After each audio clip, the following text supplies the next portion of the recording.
আসসালামু আলাইকুম, শুভ সকাল।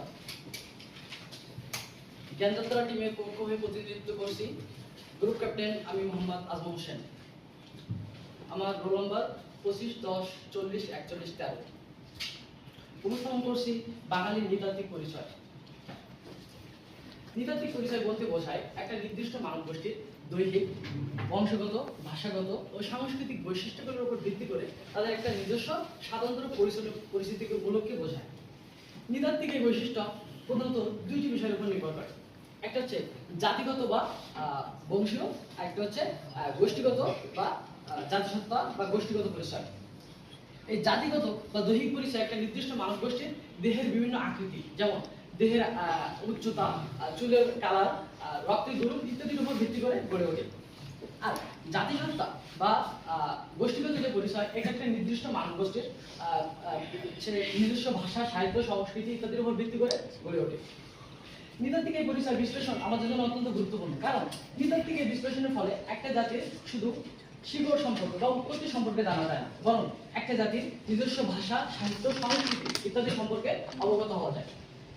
বাঙালি নৃতাত্ত্বিক পরিচয় হচ্ছে বাঙালির বহু জাতির সংমিশ্রণের ফল, যাকে বলা হয় সংকর জাতি।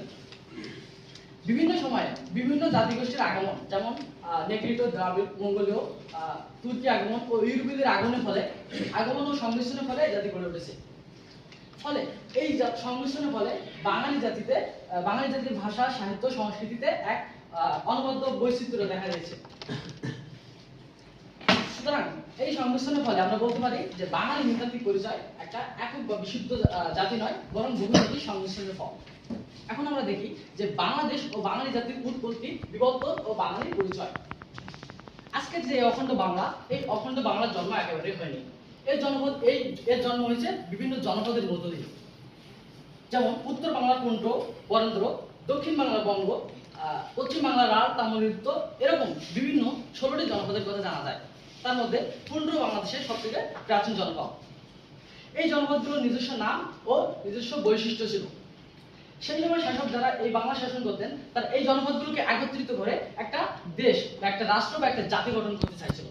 এই চেষ্টা প্রথম করছিল 7ম শতকের শশাঙ্ক যখন বাংলা সিংহাসনে বসে, তখন তিনি চেষ্টাটা করছিলেন, কিন্তু তিনি ব্যর্থ হন। পরবর্তীকালে 8ম শতকে গৌড়, বঙ্গ, কুণ্ঠ এই 3টা জনপদ একত্রিত হলেও বাকি যে জনপদগুলো ছিল, এই জনপদগুলোর বাইরে থেকে যায়। ফলে এবারও চেষ্টা ব্যর্থ হয়ে যায়। ফলে আমরা বলতে পারি যে হিন্দু ও বৌদ্ধ আমলে এই যে ঐক্য প্রক্রিয়ার চেষ্টা, এটা ব্যর্থ থাকে। পরবর্তীতে মুসলিম শাসন আমলে, বিশেষ করে পাঠান আমলে এই ঐক্য প্রক্রিয়া চলতে থাকে এবং সেটা সম্রাট আকবরের আমলে তা পূর্ণতা লাভ করে।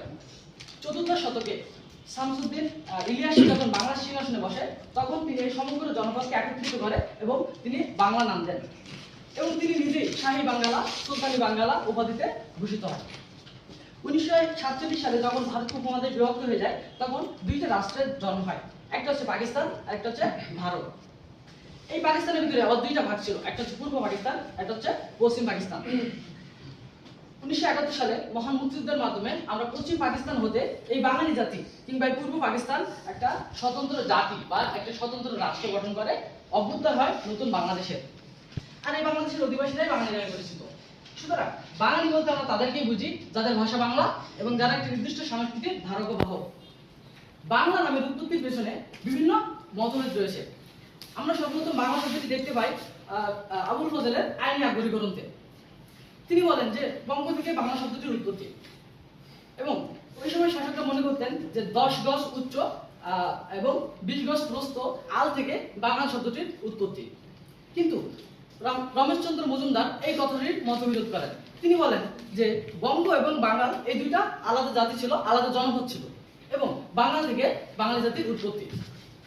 এ পর্যায়ে বাঙালি নৃতাত্ত্বিক পরিচয়ের পরবর্তী অংশ আলোচনার জন্য আমি ডেকে নিচ্ছি জ্ঞানযাত্রা টিমের পরবর্তী সদস্য শাহনাজ পারভীন সাথীকে। ধন্যবাদ।